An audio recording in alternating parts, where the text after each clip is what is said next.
Today I'm doing something a little different from my usual workout videos, and I'm so excited to share this with you. I'm a personal trainer and nutrition advisor. This is literally my job. And I just spent the last 30 days doing keto diet on myself as a proper experiment.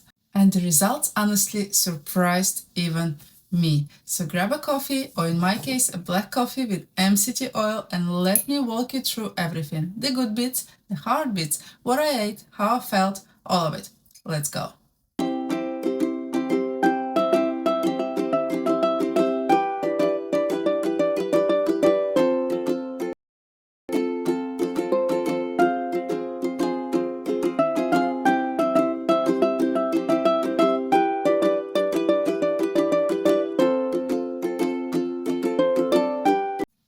So it's all started with Steve Butler's podcast, Diary of a CEO. If you don't watch it, honestly, go watch it. It's really good. So he kept having these really brilliant doctors and professors on talking about benefits of keto diet for inflammation, for your brain, for your mood. And I kept thinking, okay, this sounds really interesting. So I went down on YouTube rabbit hole and I found Dr. Berg. If you haven't seen his channel, he's got millions of followers and he explains everything in such a simple, easy way. I love him. So I took everything he talks about, mixed with my own knowledge as nutrition advisor, and I thought, let me just do it on myself. 1 month, proper experiment, and I documented everything, started from day one, first thing in the morning. So it's a day one, my alarm goes off, and literally the first thing I do before breakfast, before anything, I wake myself after pee and take photos. Front, side, everything, because I really want a proper before. No cheating, no second in, just the honest truth on camera, and then, especially for myself. And then I went to make myself a breakfast. So I made myself eggs. I do love eggs. I made it with anchovies, avocado, olives, feta, cheese, and pumpkin seeds. And honestly, it was delicious, like a little mezze plate for breakfast. And here is the thing, by an hour later, I was already feeling a bit hungry again, which makes sense because it's day one and my body is still looking for carbs and sugar and this full feeling. So it's basically panicking a bit. So this was where Dr. Berg tip came in. I added MCT oil into my black coffee. MCT oil is basically a really fast absorbing healthy fat. It tells your body, hey, we got some food, don't worry, calm down.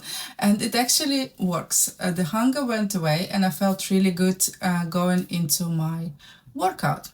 And just, throughout the day, between meals, I'm drinking black coffee, green tea, or just plain water, no milk. And I'll explain exactly why in a minute because this is really important. So I went to gym and honestly, I felt amazing. Like really energized, strong workout was completely normal. Nothing felt different in a bad way. I was really happy about it because that was one of my biggest worries, going into the gym and feel weak and tired of training without carbs. No, it was actually great. So also one more thing I want to talk about now we're talking about gym is electrolytes. This is really important, especially in the first week. So when you stop eating carbs, your body stops holding onto as much water, which is great for bloating, but it also means you're flushing out electrolytes like sodium, magnesium, and potassium really fast. And if you don't replace them, you'll get headaches, you will feel tired, you might get cramps. So I added electrolytes to my water every day. Again, this is something Dr. Berg talks about a lot, and I really believe it's the reason my first week wasn't as rough as some people experience. So after the gym, I actually went out for lunch because, life doesn't stop because you're on a keto diet.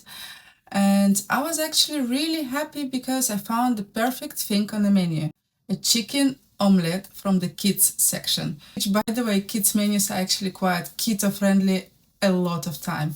Eggs, meat, simple stuff. The thing I would do differently now, I would ask for extra veggies on the side and a bigger portion because about 4 p.m. I was genuinely starving again. And this is just a lesson I learned. On keto, your meals need to be bigger and fattier than you think, especially at the start. You shouldn't be avoiding carbs. So I took my baby for a walk in the afternoon, which I do every day anyway. And this is actually really good timing on keto, getting outside, moving gently, getting some natural light in the evening. It all helps your body settle into this new routine and supports better sleep, which can be a bit disturbed in the first week as your hormones adjust. Okay, so let me explain you this milk thing I mentioned before, because I think it's something so many people get wrong, and it's actually really simple once you understand it. Between meals on a keto, you can have black coffee, green tea, or plain water, sparkling water, as much as you want. They're all completely fine, and they actually help keep you satisfied in a fat burning mode. But milk, even just a little splash in your coffee, is a no. And here is why. Milk contains lactose, which is sugar, and it also has proteins that trigger your body release insulin. And insulin is basically your body storage signal. The moment insulin goes up, your body stops burning fat and switch into storing mode. So even though it feels like just a tiny bit of milk, your body actually treats it as a meal. It thinks, oh, food is coming, let me stop burning fat and get ready to store this instead. So you basically interrupted your fat burning without even realizing it. Black coffee, green tea, plain water, these don't trigger insulin. They keep your body in fat burning mode between meals. That's why it matters. If you really love your milky coffee, that's fine. You can have it, but I suggest to have it straight after your meal. So you're already having your meal, so your body knows you're having your meal in, and a little bit of milk afterwards, it's not a big deal, because milk is carbs, right? So on keto diet, you allowed up to 50 grams of carbs per day, so it's still gonna be keto. But don't get tricked with this number, because all the vegetables already got carbs in it. So once you add milk to it as well, so it might be a little bit, just on the border of 50 grams per day. So just watch out you don't go over 50 grams of carbs per day. Dinner was one of my favorite, a bunless burger with a really good fatty salad, cheese on top, nuts, seeds, all the good stuff. And I finished eating at 7 p.m., kitchen closed, because alongside the keto I was also doing a simple form of intermittent fasting, which is basically just means I'm not eating for 12 hours overnight. So 7 p.m. to 7 a.m., maybe 8 a.m., it's not as scary as it sounds as you're asleep most of the time. Two things together, keto plus not eating for 12 hours, really helps your body stay in a fat burning mode for longer. I didn't really feel like I was suffering at all. I went to bed feeling satisfied and actually really calm. Okay, so if we fast forward through the month, here is what actually happened to my body and my mind. I lost 4 kilos in 4 weeks, but don't get me wrong, in my weight, those 4 kilos are so crucial. I'm sure girls would understand me. This last few kilos you need to lose, and they stay. So those 4 kilos was that for me. And also, my brain fog completely gone. I used to wake up a bit fuzzy, have that afternoon slump where I just wanted to eat everything. All this disappeared. I felt clear and focused, and honestly so much calmer. As a mom, that was huge for me. Just having more patience and more headspace and more peace in my head. Yeah, so my sort of little depression has gone. I actually noticed that. Hunger thing, this was one of that really got me. The urgent feeling of I need to eat something right now, also gone. Like just gone. I ate my meals, I felt satisfied, I would sometimes put the plate away, and I just get on with my day. No, like this obsession over food. My workout stayed just as strong. I felt powerful and energized for the whole month.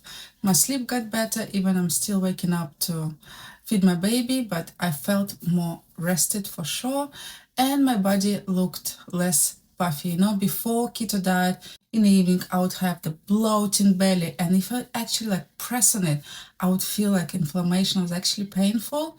But now, the highlight of this keto diet that I had flat-ish, obviously because of water and stuff, but it was flat-ish stomachs. So that was probably the biggest improvement visually and physically that I felt. So if you want to try this, here are my honest tips from someone who actually done it.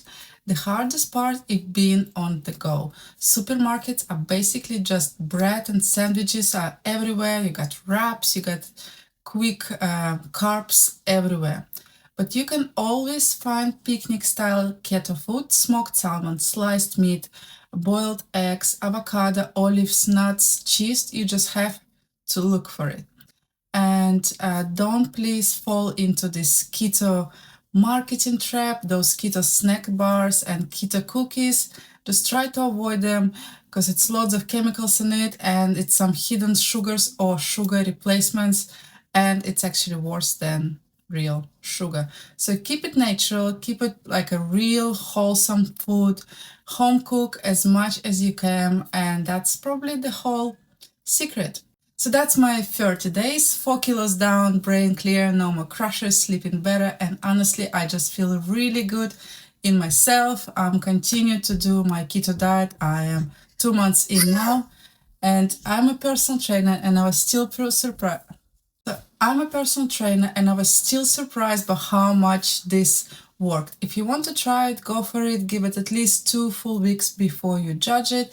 And if you have any questions, just drop them in the comments. I read every single one because I'm still new on this YouTube journey, and I'll really appreciate your like and subscribe for more workouts and videos like this.